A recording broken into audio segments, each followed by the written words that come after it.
Magandang araw mga boss. Welcome po muli sa aking YouTube channel sa Kuya Ray TV. Panibagong tumog chess passion po uli ang isi-share ko sa inyo ngayon para meron po kayong paglilibangan habang walang ginagawa.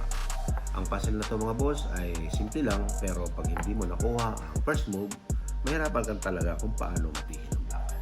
Kung isa ka sa mahilig mag-solve ng chess puzzle na kagaya nito, try nyo mga boss. Kung sakaling hindi nyo po nakuha ang winning move ng white, samahan nyo ako hanggang sa dulo ng video ito at ipapakita ko sa inyo ang mga lansi na ginawa ng white para matalo ang black. Bago ang lahat mga boss, kung bago ka pa lang sa aking YouTube channel, huwag kalimutang mag-like at mag-subscribe bilang suportan nyo lang po sa aking YouTube channel. At pag-click na rin po ng notification bell para ma-notify ka sa mga bagong video na aking i-upload.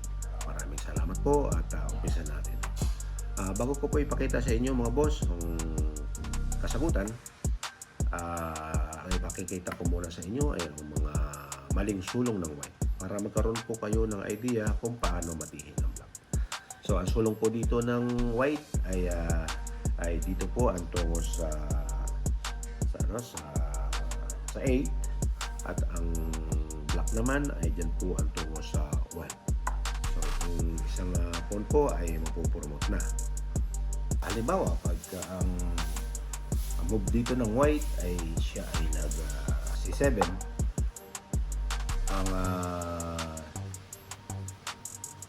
ang move po dyan ng black ay ito ay mapupromote na, hindi maging queen. So ano ngayon ang pang second move ng white? So pagka kinain ito ng queen, pwede lang siyang kainin ng king. So wala na po mati yan. Yan po ay draw. Kung ito naman ang kanyang check, 2 moves na yan, kakainin lang siya ng king. Yan po ay draw. So, halimbawa naman, pagka ang move dito ng white ay kinain itong pawn sa h4. So ganun pa rin ang second move dyan ng black. Queen po uli yan. So ano ngayon ang kanyang pang second move? So ganun pa rin. Dito lang kanyang pang second move. Pag dito siya nag-check, so kakainin lang siya ng king. So ganun din sa kabila. Pag kinain niya yan, kainin din siya ng king. Kaya yan po ay draw. So dito po natin. Pagka ang white naman ay kinain itong pawn sa b2, so kakainin lang uli yan ng bishop. So dyan wala ulit siyang pang second move. Pag nag second move siya dito, pwede lang siyang kainin ng yan, pwede kainin lang ng queen at saka ng bishop. Pagka dito naman siya uli, pwede lang siyang kainin ng bishop. So yan po ay draw. So yan po yung mga maling tira ng white.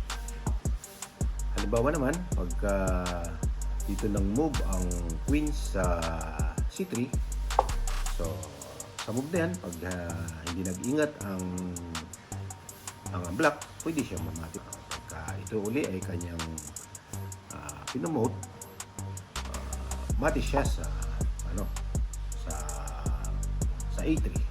Checkmate po yan. So ang tamang move dito ng black para hindi siya mamati, ang king ay nag b1 lang. So sa move na yan ay wala nang pangmati dyan ang black. Pagka siya nag-check dito, babalik lang yan. So, wala nang pangmati yan. Yan po ay draw. Pagka dito naman siya nag-check sa a1, babalik lang uli ang king sa a2. Wala pong mati. Yan po ay draw.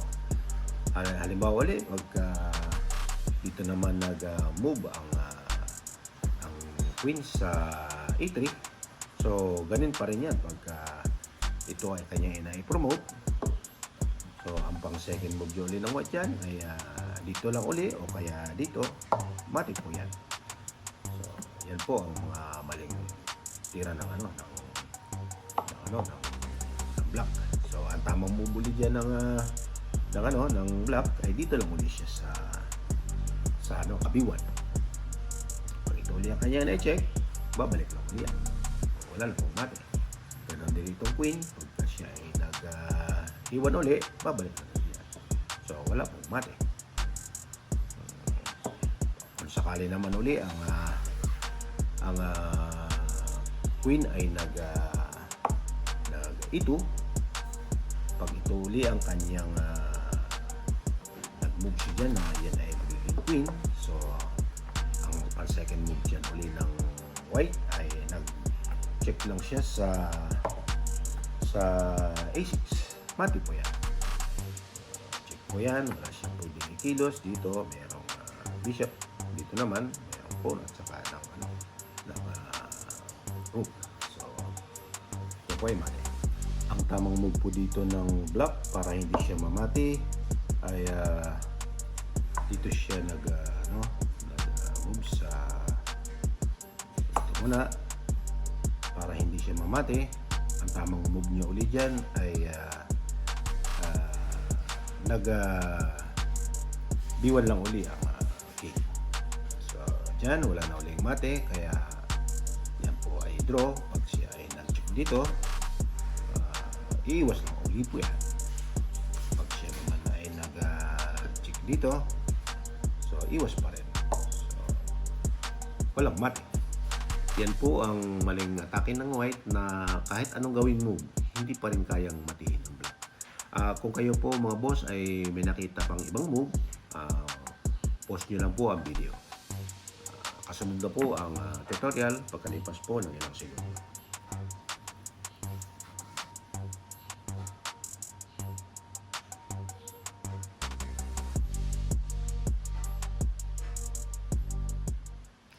Okay. Ito na po mga boss ang kasagutan sa 2-move chess puzzle na to. First move ng white. Ang queen ay nag-F1 lang. So yan po ang kanyang first move.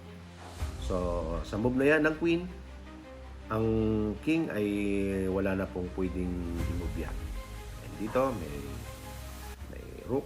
Ito naman ay sakop ng queen.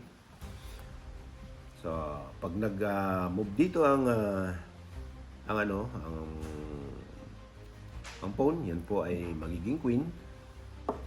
So ang pang second move ng white ay dito lang siya sa A6. Check. Checkmate po yan. So wala na po yung kikilos dyan ng king. So dito mayroong bishop.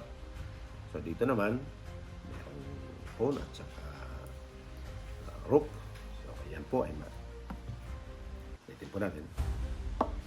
First move,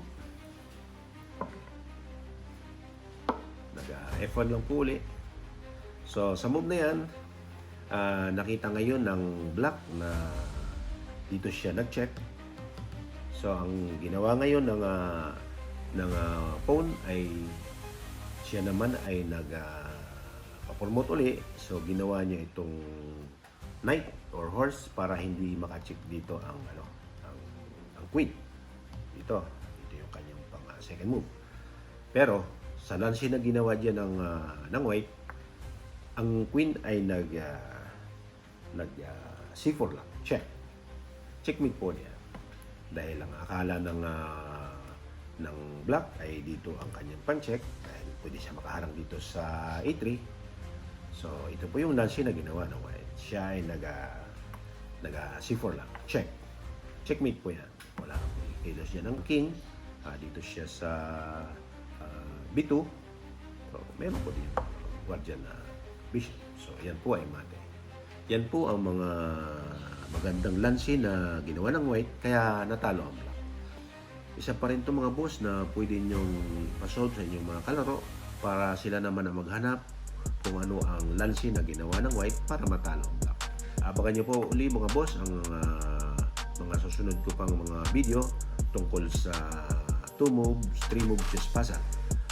Hanggang dito na lang mga boss. Maraming salamat po.